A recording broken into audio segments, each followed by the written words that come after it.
صباح الخير. انا داخل مطعم. انا رايح اكل. ده المطعم اهو. حبيت اوريكم الاسعار. المقصود ليه؟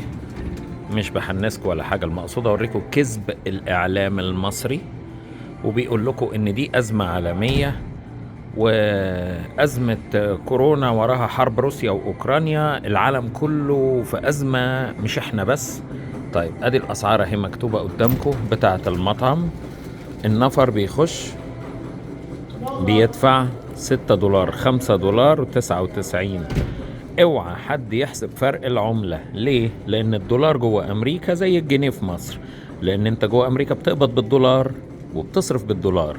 الفرق بقى هنا ايه؟ الحد الأدنى للأجور الساعة الواحدة في أغلب الولايات الكبيرة 25 دولار، في الولايات الصغيرة ما تقلش عن 15 دولار الساعة. أقل حاجة الحد الأدنى للأجور. اللي عايز يخش جوه بقى اللي هو الطفل، لو معاك أطفال، 6 دولار يعني 6 جنيه. تاكل ايه؟ أي حاجة اللي انت عايزه لغاية ما بطنك تتملي. الكبار أقصى أكل ب8 جنيه اهو. 8 دولار يعني 8 جنيه. اوعى حد يحسب فرق العملة ويقول لي الدولار ب35 في البنك وب60 جنيه في السوق السوداء. ملناش دعوة بالكلام ده عشان الاقتصاد بتاعكوا ضايع بسبب السلف، الفلوس السلف اللي مصر استلفتها. فانا بوريكم الكذب بتاع الاعلام اللي بيقول لكم ازمة عالمية. ايه بقى الاكل؟ نتفرج سوا. انا داخل اهو. ده المطعم. انا دخلت اهو. انت بتدفع هنا اهو. اللي داخلين اهو بيدفع 5 دولار اهو، وبيبتدي ايه؟ ياكل ايه اللي عايزه. نبدأ كده. يخش اقعد وكل. ده السوشي اللي هو اغلى انواع الاكل. ده طبعا لو لقيته في مصر هيبقى مثلا بايه؟ بقى 5000 جنيه، 6000 جنيه. هنا انت دفعت 5 دولار 99 قرش، او يعني 6 دولار او 6 جنيه، لان زي ما قلنا الدولار زي الجنيه اهو. ده السوشي بالكافيار. السوشي بجميع انواع الكافيار اهو.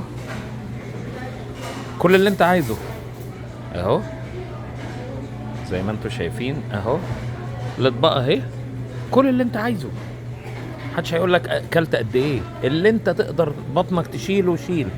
بعد كده عايز تخش تاكل ايس كريم اهو. الايس كريم ببلاش. ها؟ ده كل ده بال5 دولار او 6 دولار.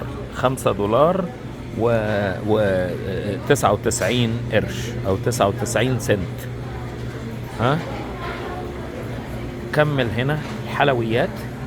حلي بجميع انواع الحلويات اللي تتخيلها اهي. على قد ما بطنك تشيل شيل. وادي الاطباق اهي زي ما انتوا شايفين.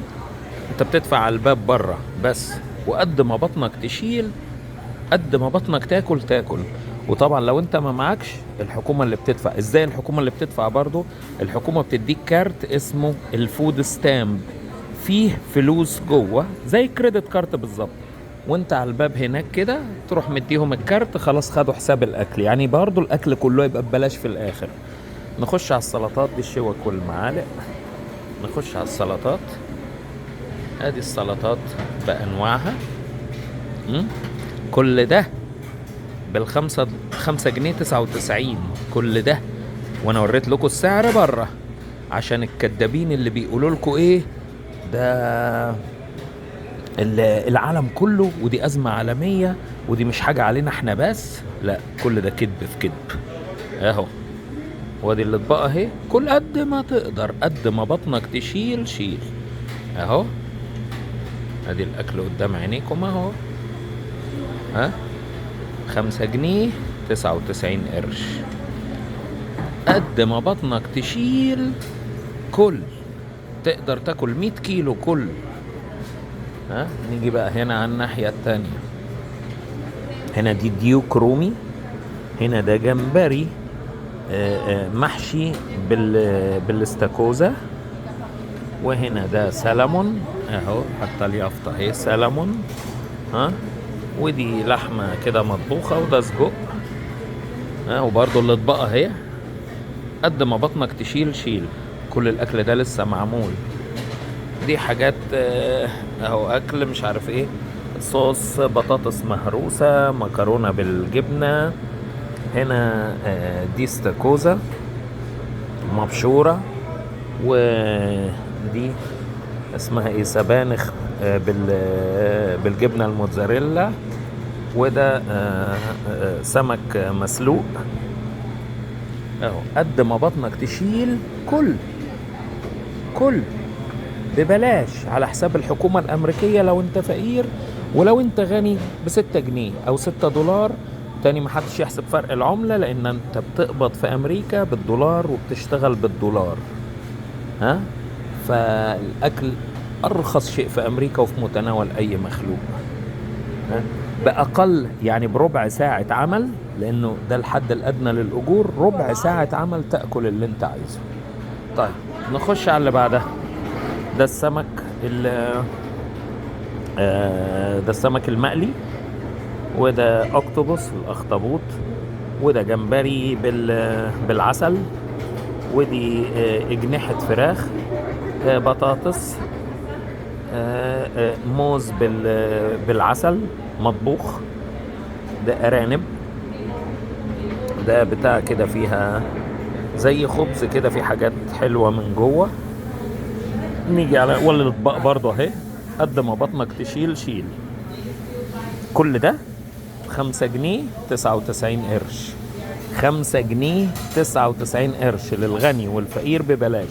بوريكم كذب الإعلام المصري إنه بيقول لكم أزمة عالمية والعالم كله بيعاني.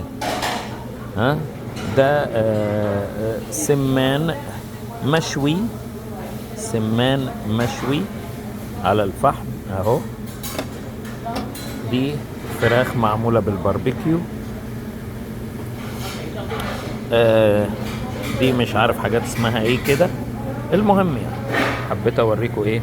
طب كل الاكل ده انت عايز تاخد كله فريش طبعا طازة، عايز تاخد طازة اكتر من كده، تيجي على هنا اهو فريش قدامك. ها، دي فراخ متبلة، دي لحمة، كل ده حلال. ها، حلال ميت يعني لحوم حلال. ها، دي فراخ متبلة، دي فراخ مش متبلة، دي لحمة متبلة. تاخد طبق، ادي الاطباق اهي هناك اهي، تاخد طبق وبعدين تحط حاجتك كده كلها فوق بعضها زي ما الناس هنا بتعمل، وتروح مديها ايه للراجل ده يطبخها قدام عينيك على الجريل زي ما هو بيعمل كده دلوقتي. كل ده ب5 جنيه 99 قرش. 5 جنيه 99 قرش. تاني بقول 5 جنيه ليه؟ لأن الدولار جوه أمريكا زي الجنيه جوه مصر. وأقل ساعة عمل بتتراوح في الولايات الصغيرة ب15 دولار، وفي الولايات الكبيرة 25 دولار في الساعة الواحدة. يعني بساعة واحدة تقدر تاكل الأكل ده 5 أيام. يعني تشتغل ساعة تكفيك تاكل 5 أيام بأجر ساعة واحدة. نيجي على اللي بعدها. هنا الشوربات بأنواعها، دي الشوربات بأنواعها. المكرونة، الرز، رز بالخضار، ادي رز بالخضار، عيش متحمص اسمه ايه ده، بالثوم. ده صوابع فيها جبنة موتزاريلا على خضار. ده عيش بالبيض، ودي بيتزا، وده زبدة وعسل اهو. كل ده 5 جنيه 5 جنيه 99 قرش للغني، وللفقير ببلاش. عشان بثبت لكم كذب الإعلام اللي بيقول لكم إن دي أزمة عالمية والعالم بيموت من الجوع. أنا وريتكم السعر بره الباب. دي هنا حاجات تانية. دي مكرونة بالجبنة والوايت صوص والصوص الأبيض. ده ذرة مسلوق في اللبن. ده خضار باللحمة. ده خضار بالفراخ. ده بكلاويز. ده ديوك رومي بالعسل. دي فراخ معمولة باربيكيو. وده شوية خضار مسلوق. كل ده ب5 جنيه، وادي الاطباق اهي، خد قد ما بطنك تشيل، كل ده ب5 جنيه و99 قرش. ها، 5 جنيه 99 قرش تاكل الاكل ده كله. ها، 5 جنيه 99 قرش تاكل الاكل ده كله لو انت غني. لو انت فقير ببلاش. فين بقى الازمه العالميه اللي بيضحكوا عليكم بيها؟ والدولار واصل عندكم دلوقتي في البنوك الرسمي، في البنوك ولسه هيطلع 33 جنيه، وبره ب 40 وب 50 وب 60 جنيه في السوق السوداء. عرفتوا بقى ان الاعلام المصري ده شويه كدابين. شكرا. وادي المطعم اهو، كل هات الطبق بتاعك واقعد كل براحتك. عايز تاكل الاكل تاكله بره براحتك. انت بتدفع على الباب 5 جنيه 99 قرش. وتاني بقول جنيه ليه؟ لان الدولار جوه امريكا زي الجنيه في مصر. انت بتدفع $5.99 زي 5 جنيه 99 سنت للغني. الفقير ما بيدفعش حاجة خالص.